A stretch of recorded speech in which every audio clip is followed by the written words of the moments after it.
Madam வணக்கம். வணக்கம் sir. ஆமா, ஒரு நீங்க வரலையேன்னு யோசிச்சுட்டு இருக்கேன். ஒரு ஒரு என்ன சொல்றது, ஒரு ஹார்ட் பிரேக்கிங் மெசேஜஸ் நிறைய கொடுத்துருக்கீங்க. ஓகே. சொன்ன மாதிரி A to Z top to bottom வரைக்கும் இதை அஃபெக்ட் பண்ணு அப்படிங்கிறீங்க. அது உண்மைதான். நிறைய கேசஸ் நம்ம பாக்குறோம். இந்த ப்ராப்ளம் சில பேர் இதில் போவாங்க, சில பேர் டயபெட்டிக்ல வந்து ஹார்ட் ப்ராப்ளம், கிட்னி ப்ராப்ளம். காமனா எல்லா வருது இந்த பத்தியும் ஹார்ட் இருக்கு அதுல. ப்ராப்ளம். ஆமா, காமனா பார்க்கறது பார்த்தோம்னா அந்த கிட்னி ப்ராப்ளம் நிறைய பேத்துக்கு வருது. அதே மாதிரி ஹார்ட் ப்ராப்ளம் வருது, ஸ்ட்ரோக்கு, திடீர்னு வந்து கொலாப்ஸ் ஆயிடுவாங்க. இதெல்லாம் இருக்குது, மேஜரா இருக்குது. மற்றது வந்து விஷன், அது இன்னொரு ப்ராப்ளம்.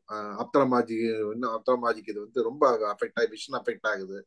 பிளர் ஆகி சில பேருக்கு சைட்டே போயிருது. ஸோ இது மாதிரி இது ஒரு காம்ப்ளிகேட்டட் டிசீஸ் தான்.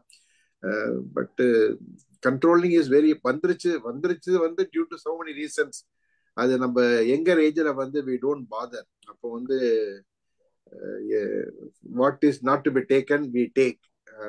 எவ்வளவு பேர்த்துக்கு வந்து அந்த அலர்ட்னஸ் இருக்கும் இருக்காது. சில நிறைய பேர் டூர் எல்லாம் போவாங்க. இப்ப நான்லாம் சின்னதுல வந்து ரொம்ப டூர் போவேன் நான். ஆல்மோஸ்ட் 35-40. சாப்பிடணும்.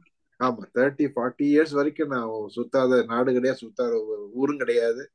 இப்போ கண்ட ஃபுட் என்ன இருக்கு, என்ன இருக்குதோ சாப்பிட்டு சில சமயம் பட்னியாவே இருப்போம். சில சமயம் போறப்போ ஃபுட் நமக்கு கிடைக்காது. சில ஆப்பிரிக்கா இன்டீரியர் போனா நல்லா கிடைக்காது. அதனால வெறும் கிரவுண்ட் பனானா எல்லாம் பிடிக்கும், சாப்பிட வேண்டியதா இருக்கும். சும்மா different different food, no timings. So இதனால என்ன ஆச்சு அப்படின்னம்னா, ஃபர்ஸ்ட் ஒர்க் ப்ரெஷர்னால பிபி வந்துடும். பிபி வந்தா சொல்லுவாங்க டயபெட்டிக்கும் பிபியும் பிரதர் சிஸ்டர் அப்படிம்பாங்க. அது அதுக்கப்புறமேலு ஸ்லோவா டயபெட்டிக், ப்ரீ டயபெட்டிக் ஆரம்பிச்சது. அப்புறம் இந்தியா வந்ததுக்கு அப்புறமேலு நம்ம கார்போஹைட்ரேட் ரொம்ப அதிகம், அங்க வந்து ரொம்ப கம்மியா சாப்பிட்டோம். பட் இங்க வந்தோடனே இட்லி தோசை, எனர்ஜிங் தான். ஆமா இட்லி தோசை போட்டு சாம்பார் ரசம் போட்டு வெளுத்தாச்சு. அதனால ரொம்ப நல்லா நல்லா இருக்கும். சிறந்த முறையில டயபெட்டிக் வந்துடுச்சு. ஓகேவா? ஸோ கீட்டோ அசிடோசிஸ் பத்தி சொல்லுங்க. என்ன சார்? Keto acidosis. கீட்டோசிஸ். ஆமா பாடியில கீட்டோன் ஜாஸ்தி ஆகுது இல்ல சர்க்கரையில. ஆமா. அது எங்க ஏன் அது பிளட்ல சேருது? கீட்டோசிஸ் வந்து நிறைய ரீசன்ஸ் இருக்குது. இப்போ வந்து நம்ம மேடம் சொன்னாங்க இல்லையா, மெட்ஃபார்மின். அது மெட்ஃபார்மின் வந்து லாக்டோசிஸ் ஃபார்ம் ஆகுது. அது மாதிரி கீட்டோசிஸ்ல வந்து சோ மெனி பயோகெமிஸ்ட்ரி ரியாக்ஷன்ஸ் நடக்குன்னு வச்சுங்களேன். அது என் ப்ராடக்ட் ஜாஸ்தி ஆகுது. ஆமா, டாக்ஸிக் ஆமா ப்ராடக்ட் இல்ல ஆமா கீட்டோன். ஆமா ஆமா. அதாவது எப்போ வந்து கீட்டோன் ஃபார்மேஷன் பிளட்ல அதிகமாகுதோ அப்படின்னு என்ன அர்த்தம் அப்படின்னா, கிட்னி இஸ் நாட் ஃபங்க்ஷனிங். அது ஒண்ணு, நம்பர் ஒன். அது கீட்டன் ஏன் அதிகமா ஃபார்ம் ஆகுது அப்படின்னா, நேச்சுரலி வந்து நம்ம தான் தெரியும் எப்படி நம்ம வந்து இன்சுலின் எப்படி ஒர்க் பண்ணுது. இன்சுலின் லெவல் அதிகமாக சுகர் அதிகமாயிருது. அந்த சுகரை வந்து எல்லாமே ultimately it goes to either liver, ultimately kidney. இந்த ரெண்டு தான் வந்து பியூரிஃபை பண்ணுது இந்த நம்ம பிளட்டை. ஆமா, பிளட் பியூரிஃபை பண்ணுது. அந்த பிளட்ல வந்து ஒரு எக்ஸஸ் சுகர் இருக்கிறப்ப என்ன, we are giving more work on the kidney at the end. லிவருக்கும் போகுது, பட் at the end வந்து கிட்னி போகுது. கிட்னில போறப்ப சோ மெனி. நம்ம தமிழ்ல மால்பீஜியன் முடிச்சரன்னு தமிழ்ல படிச்சிருப்போம். அது மாதிரி ஏகப்பட்ட ஃபில்டர்ஸ் இருக்குது, மில்லியன்ஸ் ஆஃப் ஃபில்டர்ஸ் இருக்குது, ஸ்மால் ஸ்மால். எப்படி கண்ணுல நரம்பு இருக்கிற மாதிரி கிட்னில வந்து கிட்னி நம்ம பார்க்க முடியாது, ஆனா கண்ணு நரம்ப பார்க்க முடியும். ஆப்தலாமிக் போனோம்னா they will do the test. அந்த டிராப்ஸ் எல்லாம் போட்டுட்டு ரெட்டினோபதி டெஸ்ட் பண்ணுவாங்க. அந்த ரெட்டினோபதி டெஸ்ட்ல பார்த்தோம்னா we can see the nerves that is going to our eyes. பீப்புள்ல வருது. அந்த நர்வ்ஸ் தான் கிட்னில இருக்குது அப்படிங்கிறாங்க. ஏகப்பட்ட நர்வ்ஸ் இருக்கும். கிட்னி நர்வ்ஸ் வந்து kidney nerves we cannot see. But அதனாலதான் டயபெட்டிக் வரவங்க என்ன பண்ணுவாங்கன்னா, இயர்லி ஒன்ஸ் வந்து ஐ செக்அப் பண்ணணும். ஐ செக்அப் வந்து பண்றப்ப ரெட்டினோபதி பார்த்துட்டு doctor should say that no retinopathy அப்படின்னு சொல்லணும். அந்த ரெட்டினோபதி பிக்சர் நீங்க பாத்தீங்கன்னா ஏகப்பட்ட நர்வ்ஸ் இருக்கும். அவர் சொல்லுவார், அதை பத்தின சொல்லுவாரு, ஓகே இந்த நர்வ்ஸ் இதே காம்பினேஷன் நர்வ்ஸ் தான் நம்ம கிட்னிக்கு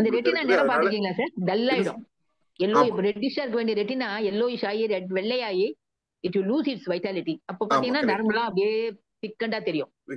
பிளஸ் வந்து நம்ம மைனரா இருக்காது, எல்லாமே ஒன்னோட சேர்ந்துரும் அப்படிம்பாரு. அந்த ஸ்டேஜ் வரல, பட் அவர் சொல்லுவார் இதெல்லாம் தான் அப்படிம்பாங்க. சோ அது இருக்குது. சோ இப்ப ரீசன் கேட்டது வந்து இப்ப எக்ஸஸ் சுகர் இருக்கிறப்ப வந்து கிட்னி வந்து it has to do the filtration. அதுக்கு ஒரு லைஃப் இருக்கு இல்லையா, அது it cannot go for endlessly. So ஒரு ஆஃப்டர் சடன் இயர்ஸ்க்கு அப்புறம் என்ன ஆகுதுன்னா அந்த ஃபில்டரே சோக் ஆயிடும். அந்த ஃபில்டர் சோக் ஆக என்ன ஆகும்னா தென் இட் வாட் ஹேப்பன், இருக்கிற ப்ராடக்ட் எல்லாம் வந்து டீகம்போஸ் ஆகும்.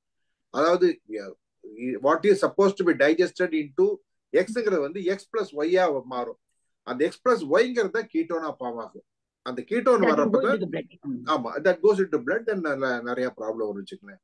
அப்புறமேல இப்ப sir few points just highlight பண்ண விரும்புறேன்.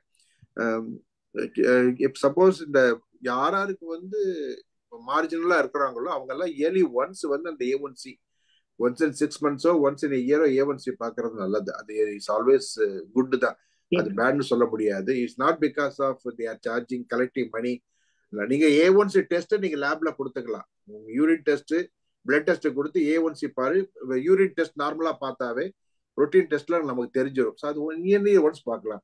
யாராருக்கு டயபெட்டிக் இருக்குதோ, இப்ப எனக்கு லாஸ்ட் 6-7 years வந்துடுச்சு. நான் என்ன பண்ணுவேன், எவ்ரி 3-6 months இந்தியால வந்ததுனால எவ்ரி 6 months நான் வந்து போய் கன்சல்ட் பண்ணுவேன். நான் டயபெட்டிஸ் பார்த்துருவேன். நான் அவர் A2Z இதெல்லாம் பண்ணுங்க பாரு, அவர் சொல்றதை காட்டு இன்னும் நிறைய பண்ணுவேன். நமக்கு தெரியும் இல்லையா? என்ன சார் லேட்டஸ்ட் எவ்வளவு இருக்கு? HbA1c 7 is okay. 7 தான் போயிட்டு இருக்குது. 6.8 to 7.2 அதுக்குள்ள போயிட்டு இருக்கு. ஜெனரலா 7.1 வரும் வச்சுங்களேன். then that's okay sir. 7. So இப்போ வந்து இந்த டெஸ்ட் பண்ணது நல்லது. ஒன்ஸ் டயபெட்டிக் இருக்கிறவங்க எல்லாம் ரொட்டீன் யூரின் பார்க்கணும். அந்த ஆல்பமின் ட்ரேசஸ் சொன்னாவே என்ன அர்த்தம், நார்மலா ரொட்டீன் யூரின்ல வந்து பார்த்தோம்னா ஆல்பமின் ஷுட் ஷோ நில். இஃப் யுவர் கண்ட்ரோல்லாம் நல்லா இருந்ததுன்னா ஆல்பமின் ஷுட் பி நில். சுகர் சில பேத்துக்கு டிஸ்சார்ஜ் ஆகி வரும், பட் ஆல்பமின் புரோட்டீன் இதெல்லாம் ஷுட் பி நில்லா இருக்கணும். ஆல்பமின் ட்ரேசஸ் வந்ததுன்னா என்ன அர்த்தம் அப்படின்னா, தென் if you check the micro albumin in urine அதனுடைய லெவல் அதிகமா இருக்கும். அதே மாதிரி கிரியேட்டினின் அப்படிங்கறது யூரின்ல இருக்கும். நார்மலா டாக்டர் சொல்லுவாங்க இந்த micro albumin creatine ratio check பண்ண சொல்லுவாங்க. எப்ப ட்ரேசஸ் யூரின்ல வந்ததோ அப்போ வந்து மைக்ரோ ஆல்பமின் செக் பண்ணீங்கன்னா அதனுடைய அமௌண்ட் அதிகமாகும். அப்படி அர்த்தம்னா கிட்னி ஃபங்க்ஷன் வந்து ரொம்ப கம்மியாயிட்டே இருக்கு. இது கிட்னி ஃபங்க்ஷன் நம்ம வந்து எவ்வளவு போகுதுன்னு பாக்குறதுக்கு இன்னொரு சிம்பிள் டெஸ்ட் இருக்குது. பிளட்ல வந்த கிரியேட்டின் லெவலை பார்த்துட்டு ஒரு கால்குலேட்டர் இருக்கு, ஒரு கால்குலேஷன் இருக்குது. அதுல வந்து EGFRன்னு ஒரு கண்டுபிடிக்கணும். அது கால்குலேட்டர் போட்டோம்னா, ஐ மீன் எந்த வெப்சைட்ல போட்டா EGFR கால்குலேஷன் போட்டோம்னா it will ask you your age and creatinine ratio in the blood, whether you are American or Asian blah blah ன்னு காமிக்கும். அதெல்லாம் போட்டுட்டோம்னா இது it will show a figure. நார்மலா glomerular filtration rate EGFR. ஆமா, நார்மலா younger சில்ட்ரன்லாம் பாத்தீங்கன்னா check, நான் ஒரு ஹெல்த்தி 20 years பாத்தீங்கன்னா அவங்களுக்கு எல்லாம் 20 years உள்ள பாத்தீங்கன்னா அவங்களுக்கு எல்லாம் 99 காமிக்கும். அப்ப 100 இருந்ததுன்னா good. But as the age போயிட்டே இருக்காங்கன்னா இப்ப 60 years இருக்குன்னு வச்சுக்கோங்க, அவங்களுக்கு எல்லாம் பாத்தீங்கன்னா 75 18 காமிக்கும். 10 years வந்து இந்த மாதிரி டயபெட்டிக்கா இருக்காங்க பாத்தீங்கன்னா அவங்களுக்கு எல்லாம் மேபி 68 17 காமிக்கும். இந்த அந்த EGFR குறைய குறைய குறைய என்ன ஆகுதுன்னா கிட்னி ஃபங்க்ஷன் ஆல்சோ குறையுதுன்னு அர்த்தம். அது ஒரு இண்டிகேஷன். நம்ம ஜஸ்ட் பிளட் டெஸ்ட் எல்லாம் பாக்குறப்ப இந்த ஃபேக்டரி ஆட் பண்ணிட்டோம்னா நமக்கே ஒரு தெரியும் கன்சலேஷன். ஓகே நம்ம பரவாயில்ல. அப்ப என்ன we can be more alert. எது சாப்பிடக்கூடாதோ that can be avoided. ஆமா, அது ஒரு EGFR பாத்துக்கலாம். அது அப்புறமேல நீங்க சொன்ன மாதிரி வேற என்ன இருக்குது, இந்த பான்கிரியாஸ் சொன்ன மாதிரி பான்கிரியாஸினுடைய ஃபங்க்ஷன், பான்கிரியாஸ்ல பீட்டா செல் இருக்கு. Beta sell is the one releasing the insulin. இந்த பீட்டா செல் அஃபெக்ட் பண்றதுக்கு சோ மெனி ரீசன்ஸ் இருக்குது. ஒண்ணு வந்து சில பேருக்கு கேன்சர் வந்ததுன்னா பீட்டா செல் இதாகும். அதே மாதிரி சில drugs, H class drugs, HXX drugs போட்டோம்னாலும் அந்த ட்ரக்ஸ் வந்து it is going to kill your disease. At the same time it also will kill the good cells. அதுல beta cell one of the இதுதான். நிறைய இது அஃபெக்ட் பண்ணும். பான்கிரியாஸ்ல போய் நிறைய ட்ரக்ஸ் வந்து அஃபெக்ட் ஆகும். அதனால யாராரு நம்ம மேடம் வசந்தி மேடம் சொன்ன மாதிரி மேபி அந்த சிக்கன் பாக்ஸ் வந்து வைரஸ் வந்தாலும் அஃபெக்ட் ஆகும். அது இருக்கிற சான்ஸ் இருக்குது. ஏன்னா லோவர் எங்கர் ஏஜ்ல வந்து அது வந்ததுன்னா நோ ப்ராப்ளம். நார்மலா இப்ப 10-15 years சில பேருக்கு 2 தடவை வந்துடும். என்னுடைய குழந்தைல 2 தடவை வந்துருச்சு ஆக்சுவலா நைஜீரியா இருக்கிறப்ப. பட் சில பேருக்கு 30-40 வர்றப்ப என்ன ஆகும்னா it has got various complication, சீரியஸா இருக்கும். அதுதான் அவங்க சொன்னது.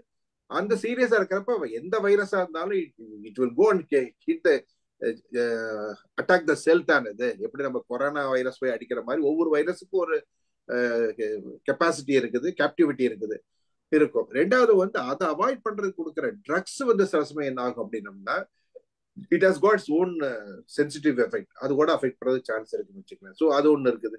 நிறைய பேர் வந்து ட்ரக் அபியூஸ் பிளஸ் ஆல்கஹால் இவங்கெல்லாம் பேன்கிரியாஸ் வந்து அஃபெக்ட் பண்ணும். அதனால யாரு வந்து ஆஃப்டர் 60 இயர்ஸ்க்கு மேல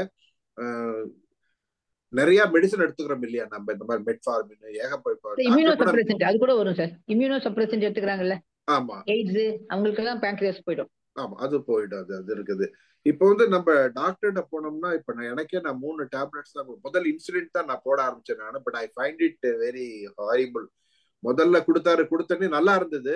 அப்புறம் ஒவ்வொரு நாளும் குடுத்தது பார்த்தா எனக்கு பிடிக்கவே இல்லை. அவர் கேட்டா சார், அதனால என்னாச்சு, வெயிட் அதிகமாச்சு. இன்சுலின் போட்ட உடனே வெயிட் அதிகமாச்சு. புது நான் ஏற்கனவே நான் புது தான். அதுல வந்து இன்னும் பல்ஜ் ஆச்சுன்னா அசிங்கமா இருக்கு. பிளஸ் அது ஒரு மாதிரியா சில பேர்த்துக்கு அக்கஸ்டம் ஆயிருச்சு. எனக்கு வந்து I was not very happy to take insulin. Though I tried for 1 year. Then they have tried some other medicines. எப்போ டாக்டர் போனாலும் you have 2 to 3 மெடிசன் கொடுத்துருவாங்க. ஆமா, நிறைய மெடிசன் வந்திருக்கு. அதுல இருந்து காம்பினேஷன் பண்ணி காலையில 2 நைட் 2 லட்டு சாப்பிடுற மாதிரி சாப்பிட சொல்லிடுவாங்க. இப்ப இந்த மாதிரி எக்ஸ்ட்ரா மெடிசன் சாப்பிடுறப்ப அந்த medicine also has got some effect on the pancreas. ஏன்னா வர்ற மெடிசன், நம்ம கொடுக்குற மெடிசன்ஸ் எல்லாமே என்ன பண்ணுதுன்னா, it induces the pancreas to release the insulin.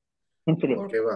அது எவ்வளவு தூரத்துக்கு pancreas போய் நேச்சுரலா பண்ணும், அதுக்கு ஒரு லிமிட் இருக்கு. அதனால வந்து இந்த மாதிரி 60 years 65 years ஏஜ் உள்ளவங்க நிறைய பேர் டயபெட்டிக் இருக்கிறவங்க வந்து at least once in 6 months 1 year அந்த pancreatic டெஸ்ட் ஒன்று இருக்குது. பிளட் டெஸ்டே அதை காமிச்சிடும். Lipase and amylase. ஆமா, அந்த ரெண்டையும் பார்க்கலாம். அந்த ரெண்டையும் பார்த்துட்டு ரேஷியோ பார்த்துட்டோம்னா, அமிலேஸ்ங்கிறது இந்த சலைவால உள்ள வர அமிலேஸ் வருது. இந்த அமிலேஸ் வந்து pancreas சரியா இல்ல அப்படின்னா அமிலேஸ் வந்து அதிகமாயிட்டே இருக்கு. ஆமா, சாரி மேடம்.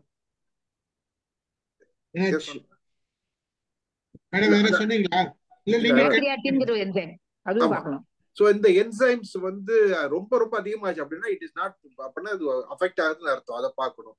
ரேஷியோ வந்து பார்த்த சில பேர் அந்த லிபேஸ் அமிலேஸ் ரேஷியோ ரொம்ப அதிகமாச்சுன்னா 3 or 4 சொல்லுவாங்க. அது வந்துனாலும் கொஞ்சம் ப்ராப்ளமா இருக்கும்னு வச்சுக்கலாம். ஸோ இதை பார்த்துட்டோம்னா நமக்கு என்ன ப்ரிகாஷன் எடுக்கணுமோ அதை எடுத்துக்கலாம். ஏன்னா இப்ப கடைசி வரைக்கும் விட்டுட்டோம்னா கடைசியில வந்து you should not scratch our head. அதுக்கு முன்னாடி இதை பார்த்துட்டோம்னா doctor will suggest and our own lifestyle இதெல்லாம் கொஞ்சம் பார்த்தோம்னா இது ஹெல்ப்பா இருக்கும்னு வச்சுக்கோங்க. அப்புறமேல இந்த நர்வ்ஸ் பண்றதுக்கு இந்த மெக்னீஷியம் வந்து பிளட் டெஸ்ட்டை பார்த்தா நமக்கு தெரிஞ்சிடும் எவ்வளவு மெக்னீஷியம் இருக்கு. ரொம்ப கம்மியா இருந்ததுன்னா நம்ம சார் சொன்ன மாதிரி இந்த நர்வ் ரிலேட்டட் ப்ராப்ளம் எல்லாமே அதுல ஒரு மெக்னீஷியம் இருக்கும். Magnesium is one of the important component இருந்தது. அப்புறம் இந்த HbA1c சொல்லி இருக்கிறப்ப என்னன்னா, அது எவ்வளவு சீரியஸான மேட்டர் அப்படின்னோம்னா, அதிகமாக என்ன ஆகும் அப்படின்னா, அந்த நம்ம ஹீமோகுளோபின்ல இருக்கிற வந்து அயன் 2 பிளஸ் ஒரு ஆக்சிடேஷன் 2+ தான் வேலன்சி. அந்த அயன் 2+ தான் ஸ்டேபிள். அது ஸ்டேபிளா இருக்கிற வரைக்கும் வந்து it protect all our cells. Oxygen எடுத்து கிளீனா எடுக்கும். இந்த H1ABC இப்போ அதிகமாக என்ன ஆகும் அப்படின்னோம்னா, அந்த iron 2 will not remain as iron 2+. It போகும் டு அயன் 3+, அயன் 4+. அப்ப என்ன ஆகும்னா அந்த அயன் 3+, 4+ எல்லாம் வர்றப்ப என்ன ஆகும்னா நிறைய ரேடிக்கல் டெவலப் ஆகும் உடம்புல. ஸோ அதனாலதான் வந்து ஃப்ரீ ரேடிக்கல்ஸ் நிறைய டெவலப் ஆகும். ஃப்ரீ ரேடிக்கல் டெவலப் ஆச்சுனாவே போதும், உங்களுக்கு ஆட்டோ இம்யூன் சிஸ்டம், ஆக்சிடைசிவ் ஸ்ட்ரெஸ் எங்கெங்க நல்ல செல் இருக்கோ அங்க போய் ஃப்ரீ ரேடிக்கல் உட்காந்து, இது நம்ம ஏற்கனவே ஒரு சப்ஜெக்ட் நம்ம சொல்லியிருக்கிறேன் நான். ஃப்ரீ ரேடிக்கல் ஃபார்ம் என்ன ப்ராப்ளம் வருது, ஆக்சிடைசிவ் ஸ்ட்ரெஸ் என்ன வருது, இதெல்லாம் நாட் ஓன்லி டயபெட்டிக் அஃபெக்ட் ஆகும், it affect so many things. Cardiovascular இருந்து எல்லாமே இதாகும். ஹோல் பாடி இம்யூன் சிஸ்டம் அது குறைஞ்சிடும். அதான் ஆட்டோ இம்யூன் சிஸ்டம் சொல்லிடுவாங்க கடைசியில பார்த்தோம்னா. ஸோ இது மாதிரி ஏகப்பட்ட இது இருக்குது. இன்சுலின் வந்து ஒரு இம்பார்ட்டன்ட் காம்பனன்ட். ஏன்னா இன்சுலின்ல வந்து ஆல்மோஸ்ட் எவ்வளவு 51 அமினோ ஆசிட்ஸ் இருக்குது வேரியஸ் ஸ்ட்ரக்சர்ஸ்ல. அதுல வந்து ஏ அண்ட் பி அப்படிம்பாங்க. ஒரு ஏல வந்து ஒரு 21 அமினோ ஆசிட்ஸ், இன்னொரு பில வந்து 31 அமினோ ஆசிட். ரெண்டுமே சேர்க்கறது வந்து ஒரு சல்ஃபைடு பாண்ட்ல சேர்க்கறது. அதனாலதான் நிறைய மெடிசன்ஸ் இதெல்லாம் பார்த்தோம்னா it affects the insulin resistance சொல்றீங்களே, it affect the bonding strength itself. So அதனாலதான் நம்மளுடைய ஃபுட் கல்ச்சரும் சரி, எக்ஸசைஸும் சரி, டூஸ் அண்ட் டோன்ட்ஸ் கொஞ்சம் ஒரு 70% ஃபாலோ பண்ணாவே we can avoid. But dos வந்து ஒன்லி 30%, டோன்ட்ஸ் 70%. அந்த ரேஷியோ போச்சுன்னா so many manipulations problem.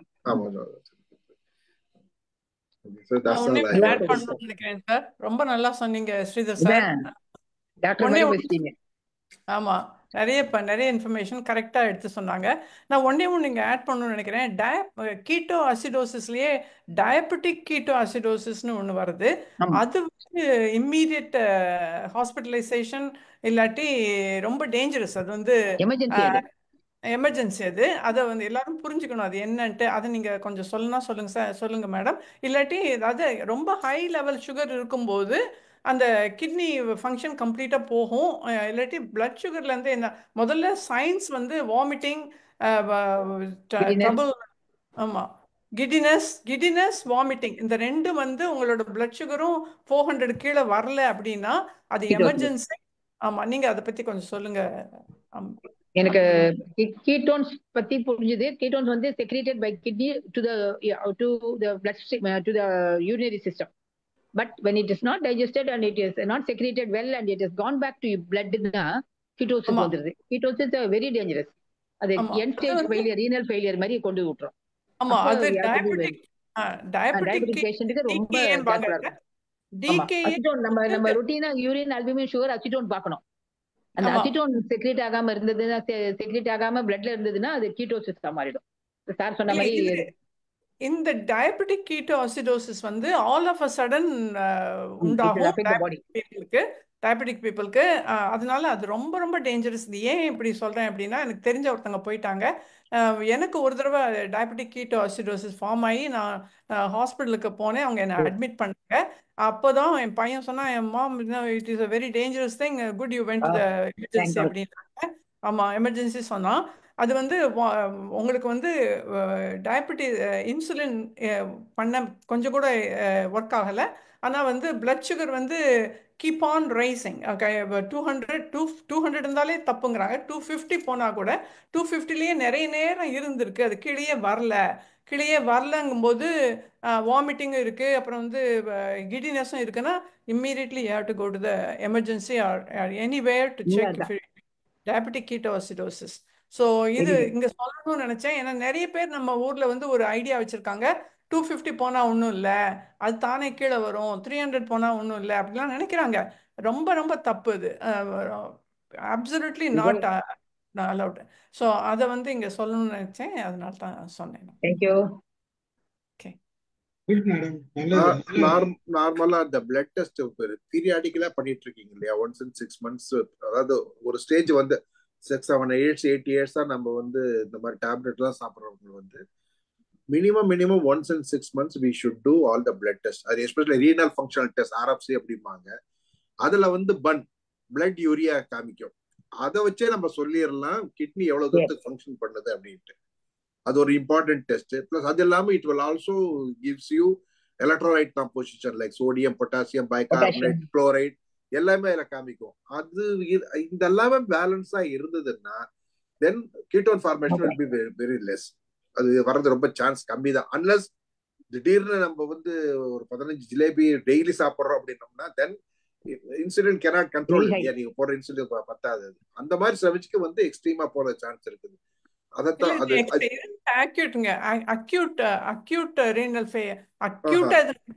டிகேயை வந்து நீங்க கண்ட்ரோல் பண்ண முடியாது.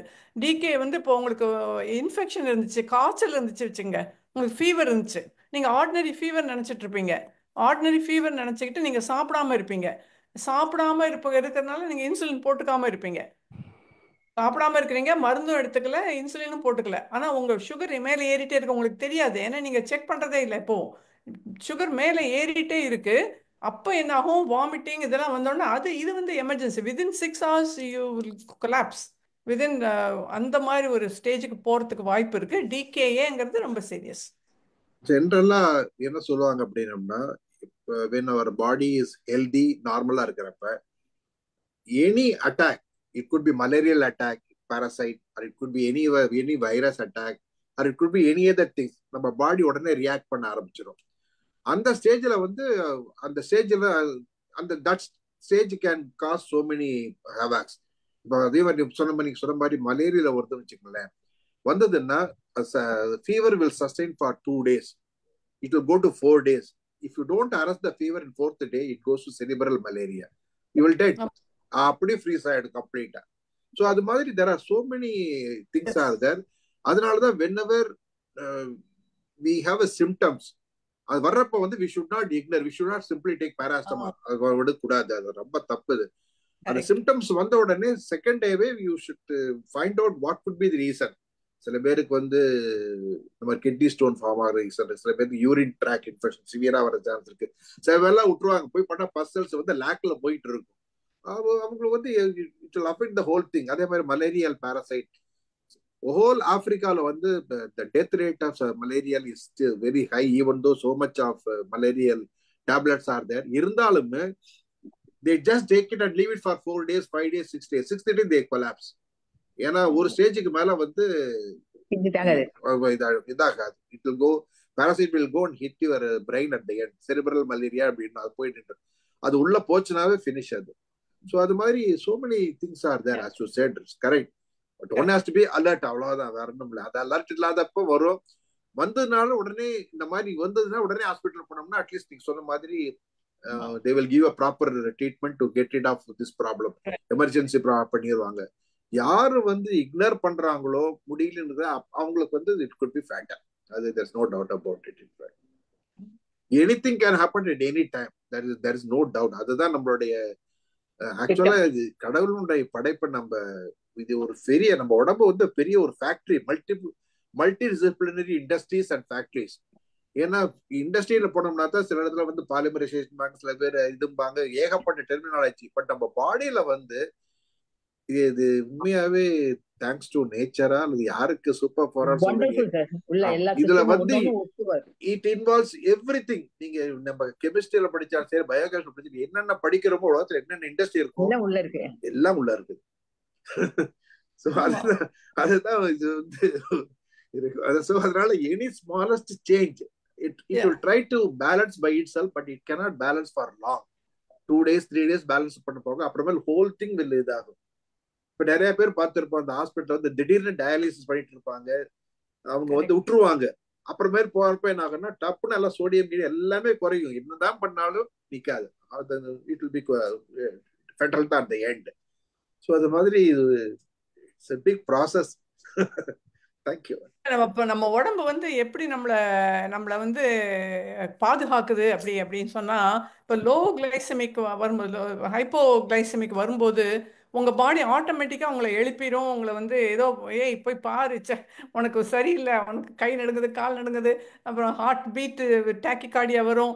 ஸோ அதனால நான் தூங்கி இருக்கும்போது வந்தால் கூட நான் எழும்பிடுவேன். இப்போ எழும்ப முடியுது, எழும்பாமல் இருந்தால் அது கஷ்டம்தான், எழும்ப முடியுது. ஸோ அதனால உங்க பாடி வந்து உங்களை வேக்கப், பிரெயின் சொல்லுது get up and eat something அப்படின்ட்டு. ஸோ அந்த பாடியே நம்மளை ரொம்ப ப்ரொடெக்ட் பண்ணுது. அங்கங்க நம்ம அதை கேர்ஃபுல்லா மானிட்டர் பண்ணோம்னா சரியா போயிடும். ஆனா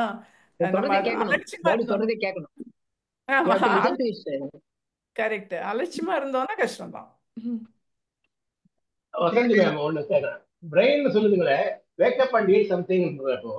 This happens to me. 3 மணிக்கு 4 மணிக்கு வயிறு செல்லுதுமா, இக்னோர்ன்றாங்க டாக்டர். அது ஒண்ணும் இல்லைன்றாங்க, தண்ணி குடிச்சிட்டு கம்மன் படுங்கன்றாங்க. That happens not regularly. அடிக்கடி வருது எனக்கு. It happens between 3 and 4. நான் எதையாச்சும் பாதாம் பருப்பு ஊற வச்சிருப்பேன், இல்லை வாழைப்பழம் வச்சிருப்பேன், சாப்பிடணும்னு தோணும். பட் கண்ட்ரோல் பண்ணிக்கிறேன். சாப்பிட்டாச்சா ரெகுலர் ஆயிடுது. அவாய்ட் ஈட்டிங் இந்த மிட் நைட்ல எதுவுமே சாப்பிடக்கூடாது. நைட்டு சாப்பிட்டதுக்கு அப்புறம் காலையில் தான் அப்படின்னு வச்சிருக்கேன். பட் வேக்கப் சொல்றீங்களே, எழுப்புது நம்மள. ஏதாவது வயிறு கிள்ளுது இருக்காங்களே, இதுக்கு சர்க்கரைக்கு சம்பந்தம் உண்டா? அது நான் யாரையும் கேட்டு பார்த்தேன். சிலர் பிஸ்கட் சாப்பிடுங்க, சிலர் தயிர் போய் சாப்பிட்டுக்கிட்டாங்க ஒரு டாக்டர், சிலர் ஒண்ணு தண்ணி குடிச்சு கம்மனு படுங்கன்னா ஒருத்தர். சொல்லுங்க சார். எனக்கு ரொம்ப ஐடியா தெரியல, இது டாக்டர்ஸ். பட் ஜென்ரலா வந்து இப்ப நம்ம உடம்புல வந்து எப்படி மெட்டபாலிசம் நடக்குது அப்படின்னா, நம்ம we are taking food morning, evening, நைட்ல எடுக்கிறோம். நைட்ல வந்து I think 4 o'clock or something like that என்ன ஆகுன்னா, the sugar level goes down. கம்ப்ளீட்டா யூஸ் பண்ணிடுது. இன்சுலின் வந்து பண்ணிட்டு இருக்கிற சுகரை குறைச்சிடும் 4 o'clock. மோஸ்ட் ஆஃப் த பீப்புளுக்கு, டயபெட்டிக் பேஷண்ட்க்கு 3:30 to 4 AM அந்த பார்த்தோம்னா சுகர் நல்லா குறையும். அப்ப என்ன ஆகும் அப்படின்னம்னா பசிக்கும். ஆனா அதே சமயத்துல என்ன ஆகுதுன்னா, நம்ம சொன்ன நம்ம உடம்பு ஒரு பெரிய இண்டஸ்ட்ரின்னு சொல்றோம் இல்லையா, மெக்கானிசம்ஸ்.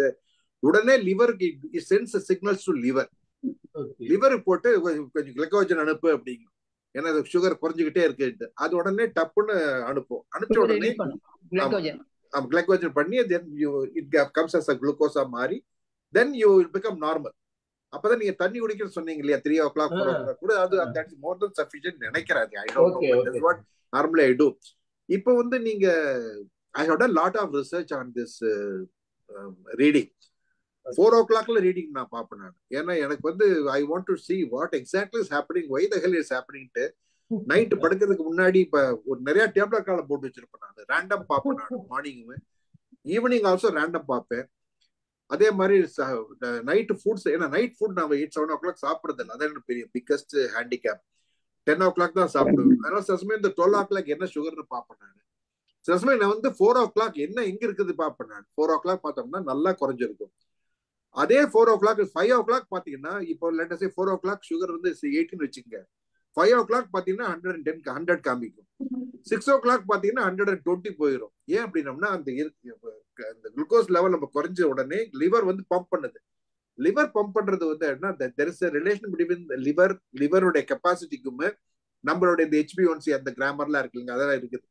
லிவர் பம்ப் பண்றப்ப என்ன ஆகுதுன்னா, இட் ஒன்ட் பம்ப் இன் அதுக்கு ஒரு கால்குலேஷன் கிடையாது.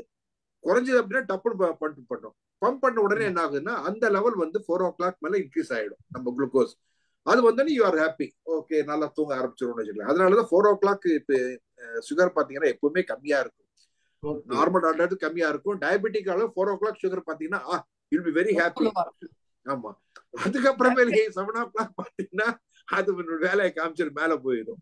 அது ஏன் மேல அவ்வளவு போகுது அப்படின்னா நம்ம இன்சுலின் வந்து கம்மி ஆயிட்டே இருக்கு, வேற ஒண்ணும் இல்லை.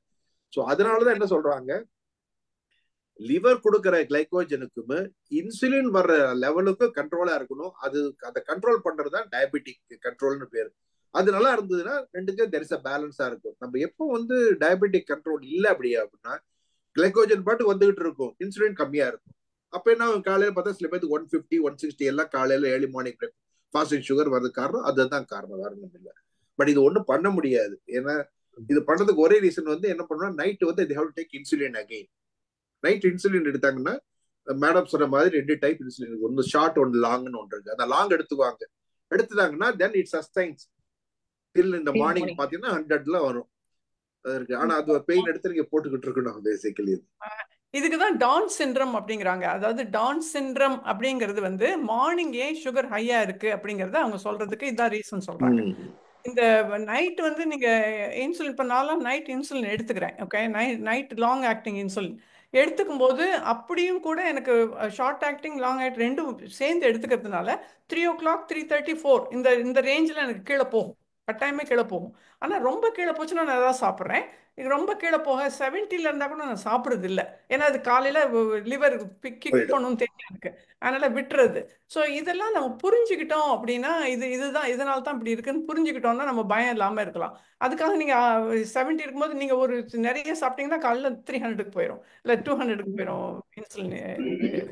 உங்களுக்கே தெரியும் அந்த நைட் 3:30 வந்து பசிங்கிறது வேற, மயக்குங்கிறது வேற.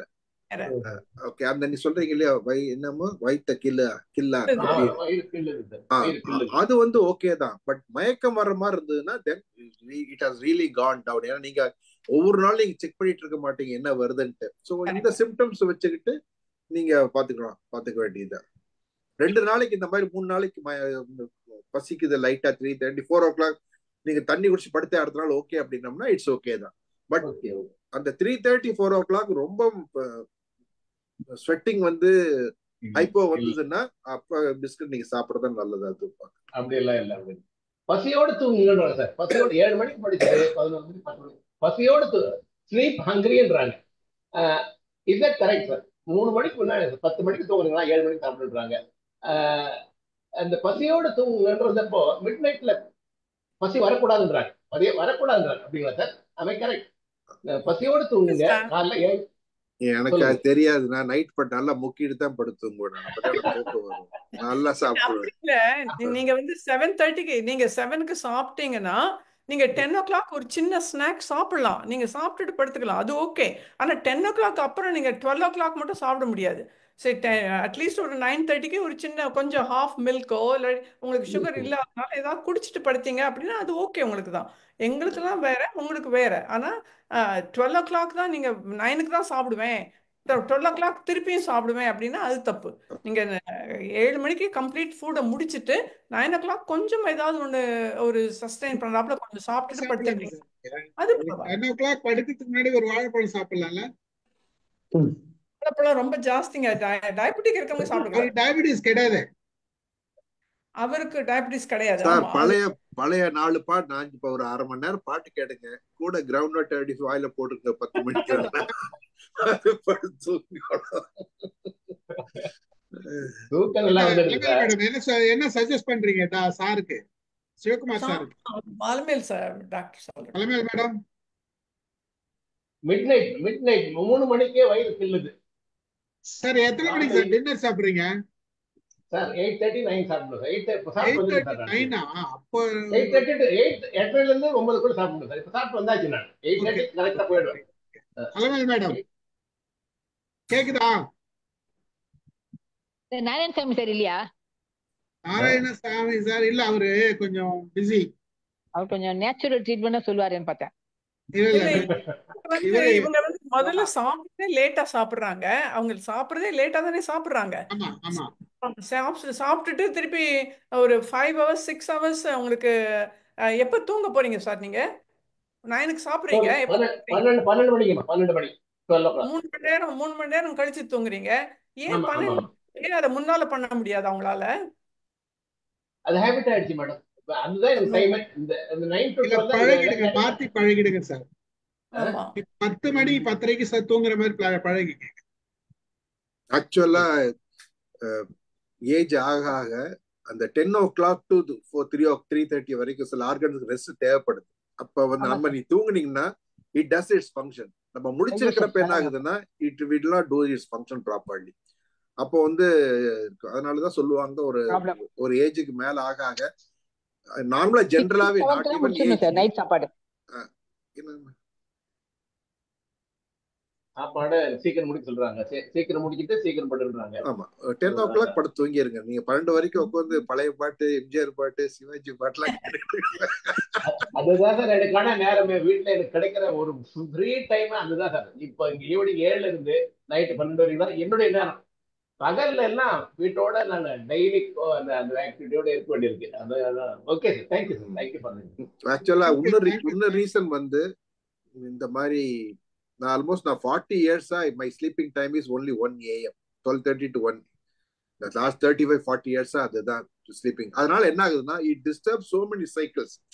அதனாலதான் வந்து தோ எவ்ரிதிங் இஸ் குட் இருந்தா கூட பிபி டயபெட்டிக் எல்லாம் வர்றதுக்கு காரணம் அதுதான் ரீசன்.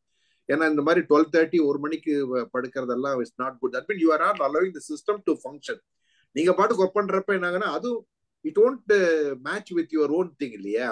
என்ன நான் சொல்ற மாதிரி இண்டஸ்ட்ரிக்கு வந்து என்ன ரெஸ்ட்ரிக்ட் வேணுமோ அது வந்து அந்த ஆர்கன் ஃபங்க்ஷன் பண்றதுக்கு இதுதான் time 10 o'clock to morning 3 o'clock வரைக்கும். அதனாலதான் அந்த டயத்துல வந்து எதுவும் சாப்பிடக்கூடாதுப்பாங்க. எதுவும் don't Manch anything between 10 to 3 அது மாதிரி. நைட்டு பிரியாணி சாப்பிட்றதெல்லாம் வேணாம் சொல்றது காரணமே அதுதான், வேற ஒண்ணுமே இல்லை. 12 மணிக்கு படுத்து 8:30 மணி 9 மணிக்கு எழுந்துக்கிறேன் சார். அது that is not a matter. அது 8 hours sleep should be from 10 to 5 10 to 5 or 10 to 6. அதான் ஐடியல் இது.